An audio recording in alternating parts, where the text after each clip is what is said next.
For much of history, most weapons were one of two things: simple or big. You had your simple swords, spears, bows, and you had your battering rams, your ballistas, your catapults. These were fantastic for warfare. There was an obvious trade-off with them. You want to carry it easily in your hands? It has to be on the simpler side. But you want some real power? It needs to be massive, dude.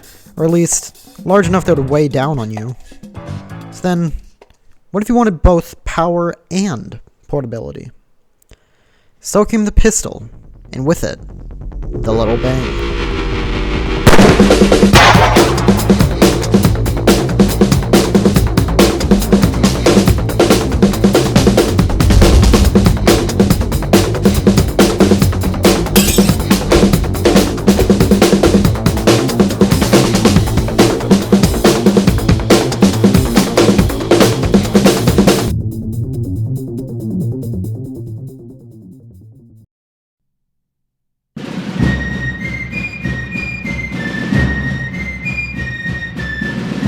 Around the start of the Industrial Revolution, pistols were doubtlessly samey. I can show you really any two pistols from the era, and I can guarantee you couldn't tell the difference. Watch.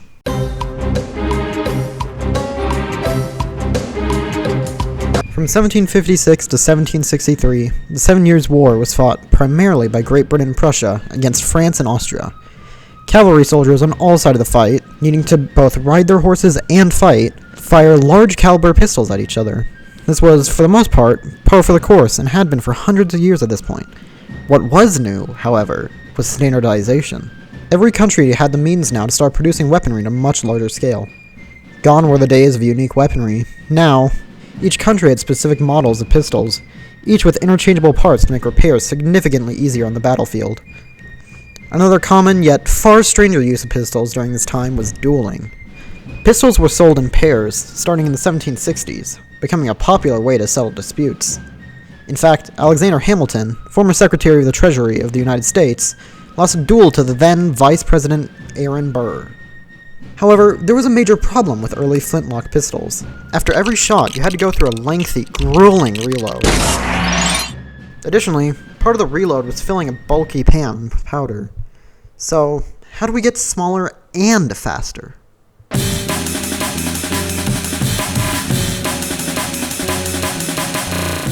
Percussion caps are devilishly simple.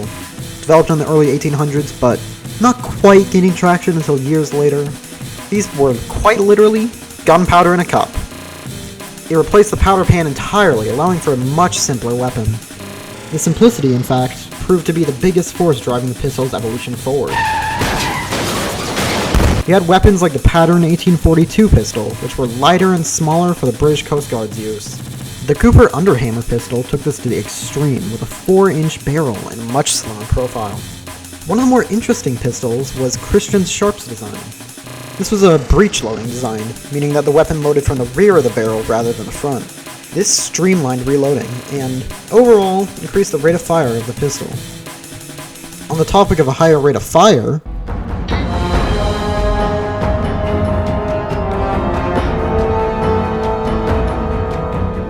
revolvers, also called wheel guns, were actually not a new invention. Some of the earliest revolvers date back to the 16th century. However, these designs were rather complex for the time, causing them to struggle to gain any real traction. However, towards the middle of the 19th century, the percussion cap allowed for this design to take off. Samuel Colt, an American inventor, designed the Colt Patterson. Patented in 1835 in the UK and 1836 in the US, this was a revolution in firearms. Get it? Revolution? Like a revolver? This design had a 5-round cylinder, which you would line up with a static barrel. After every shot, you would cock the hammer and fire again. Without a need to reload after every shot, the rate of fire was increased severely. However, you did still need a reload eventually. Colt's initial design required the gun to be disassembled in order to reload the cylinder. Obviously, this was not ideal, so later models incorporated a loading lever into the gun. Fun fact, the trigger on this pistol actually retreats into the body of the gun when uncocked. Why? I have no idea, but it's cool nonetheless. Less fun fact, Samuel Colt patented the revolver, meaning he was really the only person who could make revolvers at this time. Colt made a number of improvements to his design over the years. The most prominent of these, however, was the 1861 Navy revolver. Its popularity wasn't necessarily due to its design, although don't get me wrong, it is a fantastic piece of engineering in its own right. My favorite detail on it is that the hammer also doubles as a rear sight. Still, its popularity came from its repairability. As I mentioned earlier, firearms during the Industrial Revolution focused heavily on interchangeability of parts. The model 1861 was no different. In fact, improvements could be sold off the shelf rather than being custom. Despite the monumental improvements revolvers brought to the table, there was still one major problem with them.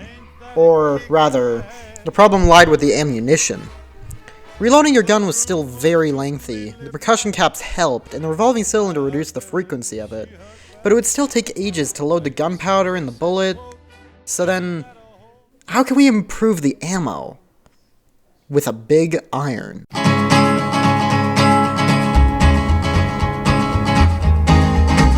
Welcome to the Wild West. Like with revolvers, metallic cartridges were not actually a new invention, but one made years prior to their popularity. In 1835, the first pinfire cartridges were made. These aren't that important to mention, and this section is already too long, so we're just going to skip past them.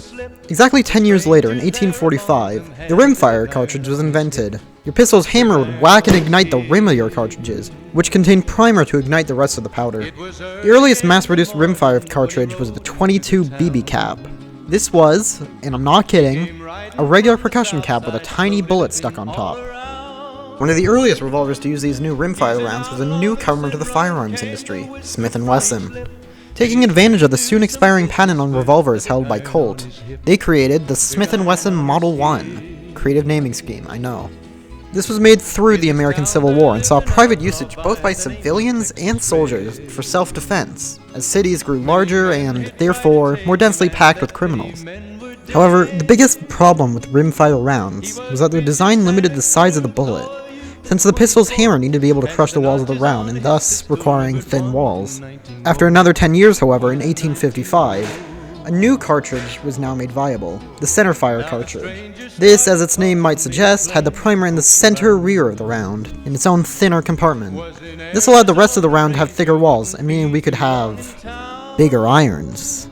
There were, and still are, a lot of centerfire revolvers. I could spend all day naming hundreds and hundreds of them, but for the sake of time, I'll just name two of the most important. The Colt Single Action Army, and the Colt M1892. Starting with the Single Action Army, this was yet another iteration on Samuel Colt's now 37-year-old design. Outside of being in every single Western film you've ever seen, this is also the standard issue pistol in the United States from 1873 to 1892, although it did see some use even through World War II. This pistol was designed specifically to compete in the United States government's service revolver trials of 1872. Try saying that in one breath. It passed with flying colors, being more reliable and simpler than the other pistols it competed with. It also hit like a semi-truck, being originally fired at chamber 44 Smith & Wesson rounds. If you don't know, that is large. Needless to say, it was popular. So popular, in fact, that it's even still produced today. Seriously, you could go out and buy one, if you have the cash. The M1892 eventually replaced the Single Action Army as the United States standard service revolver. Why? It was faster. You see, this design featured a swing-out cylinder. Compared to the previous design where each round was loaded in before the cylinder was rotated, this simply allowed you to put the rounds in as fast as possible. It was also double action. Rather than cocking the hammer and then pulling the trigger, you could simply pull the trigger to fire. This was used in multiple wars. However, unlike the Single Action Army, it only stayed in service up until World War I. Although the revolver certainly had some staying power, it was limited, keenly in its capacity. The average revolver, at least a decently powerful one, could only hold 5 or 6 rounds. Furthermore, it still took a while to reload. Although the latter problem was eventually fixed with the invention of the speed loader, there was no real design that could solve the former, although there were certainly people who tried. So then, how do we get more capacitant? Look, you tried coming up with a better word. Semi-automatic pistols are pretty self-explanatory. The big feature that adds more capacitance is the magazine, essentially just a bullet tube.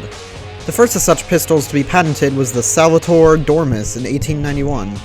It had a weird but cool looking design. You would load the pistol from the top, and the gun would fire with a delayed blowback.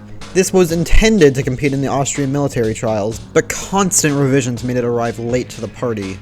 By the time it was ready, more sophisticated designs had beat it out already. Only about 50 pistols of this kind were actually ever made. A few years later, in 1896, the Mauser C96 was produced. This was a German design, and was the first semi-auto pistol to finally have that high-capacity magazine. Everyone loved this pistol. You could still find it being used long after it was first made.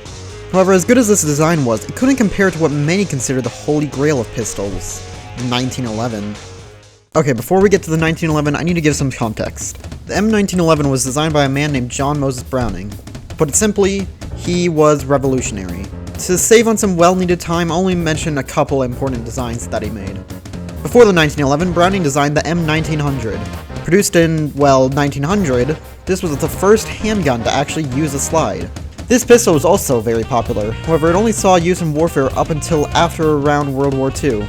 Interestingly enough, however, North Korea did for a time produce their own copy of this pistol. Skipping ahead a lot, now we can talk about the Colt 1911. This pistol was originally designed to compete in the 1906 pistol trials, and it passed with flying colors. The original design had its issues, but by the 1910s, Browning's design was phenomenal. Throughout the torture tests it was put through, the 1911 did not malfunction once.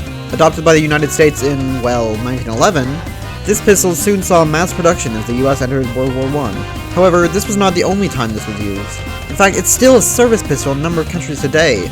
The 1911 itself wasn't just good, however, it was a game changer. Browning's design featured a tilting barrel. Okay, this is me in the editing process, and yeah, this is just completely wrong. It does use a Browning action, but the barrel does not actually tilt like I thought it did. I don't know where I got that from, so just take everything I say here with a huge grain of salt. This design allowed high calibers to be fired through semi-auto pistols. Sounds cool, right? The entire firearm industry would agree with you. There are so many pistols that still use a Browning action design. From here on out, pistols don't really evolve, per se. Rather, their designs are refined for a long time. There are some more notable inventions, but I'm running out of time, so part 2? Director's cut? Who knows?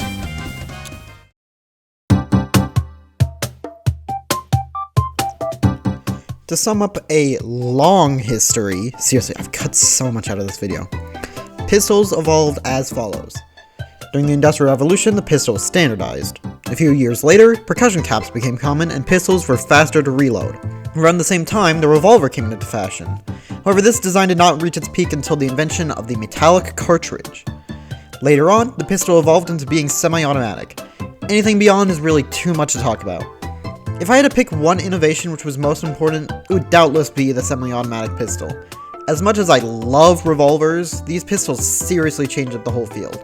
I mean, if they weren't good, then why do we still have so many pistols which still use the same ideas as weapons from that era? Of course, why is the pistol so important? Well, it helps to demonstrate how warfare became deadlier year after year. Think about it. The average soldier in the 1750s could kill maybe 1 or 2 people if they were lucky. Compared to the 1940s, where one man with a pistol carried so much more firepower, it's obvious that the death toll would be higher. And thus was the story of the Little Bang. This video is going to be so long.